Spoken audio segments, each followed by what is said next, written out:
to show you how you can rename variables in ISESteroids. Let's assume for a simple starter you have a script with a couple of variables, and now you decide that the variables should really have a different name. What you could do, of course, is a search and search and replace operation, but there's a much easier way. Simply click the variable anywhere in your script, press F2, and all the variables are highlighted. So now when you enter something, the variable changes all over the place. When you press enter, the change is consolidated. Never forget to press enter, because only when you press enter you can undo these changes by pressing Ctrl Z or click the undo button. That is not possible before you pressed enter and made your change permanent.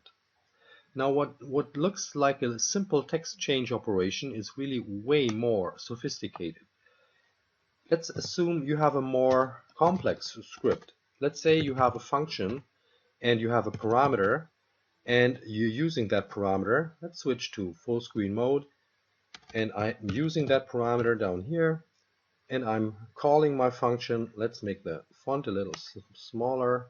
I'm calling that function get something parameter ABC, and let's call this parameter 2. So when you look at that script, you actually have two different variables. They have the same name. There's one in the script scope and there's another one here. So let's access the script scope too. When you now rename variables, it is much tougher to not break your script, because if you rename that variable, you would have to differentiate those different parameter variables and also make sure that you catch the parameter name down here, which is derived from that name here. If I click this now and press F2, as you can see, ISESteroids identifies the correct variable scope. So what you can see here is that also the parameter is selected, whereas this variable is not selected because it's referring to this variable out here.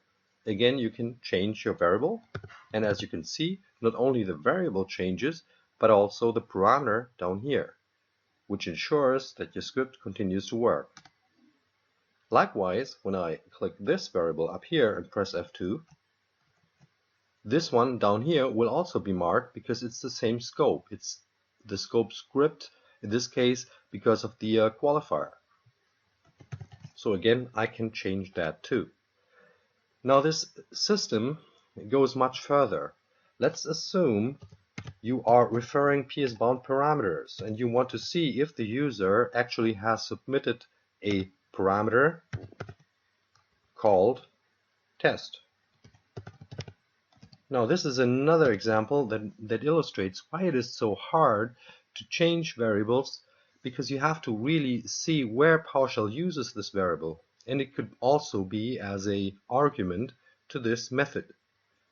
So when I now pick that anywhere here, that variable, and press F2, as you can see, ISESteroids correctly identifies this parameter as being a variable as well.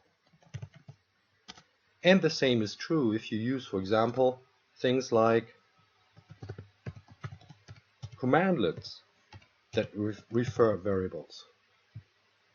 Again, when I click this, this will also be highlighted. Now you can press F2 on anything. If you wanted to change the function name, do the same. Click the function name, press F2, and again the function name is picked up here as well.